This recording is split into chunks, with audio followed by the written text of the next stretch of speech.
Kamong mga asawa nga nakapamanaog, pirti ka pala hubog, para dili mo masumbagan, makulatahan, ma-black eye, manglupa na inyong mga plato, kaldero, kaldirin, kalaha, baldi, planggana, samtang gainom ng inyong mga bana, ayaw intawog buyaga.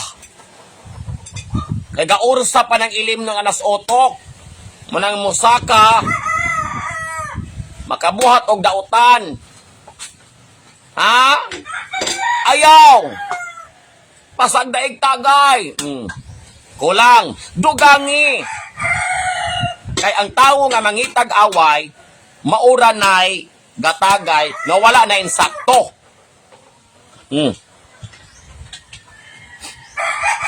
Na kulangan og inom.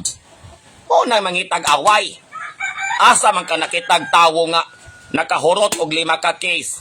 Hubog ka isa nga tanan, nangita pag-away. Di ba ni hukdong na lamang, ni higda na lamang, di nagali ka tindog. Munang kamo mga asawa, kung inguna ng batasan sa inyong mga bana, nga pertik pala huboga, ayaw gog disturbo aday. Kay nangita ra kag kamatayon, nangita ra kag bunol, nangita ra kag gubot. Pasagdain na lang.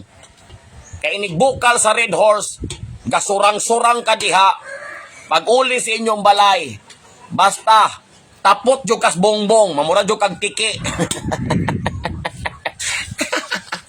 Naa naman na, palahubog na magyod, di na magyod mabangbang, di na magyod muundang, usaon pa man, salbaray mong kaugalingon, pasagdahi, suportai, kung kulag inom, dugangi, patagayi, hangtod malata, muhig na, di nakatindog pagmataan na ugma.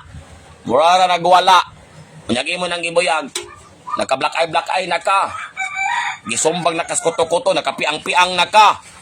Ikaw ragi hapon. Mo'y magmahay. Munay teknik.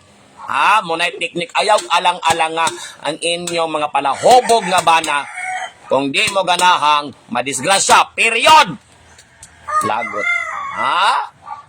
Ninyo magwalay kalibutan, ha? Na. Di mo kabalog unsaon pagsalbar yung kaugalingon, na. Life. Tanak kanya mga fallopian tube.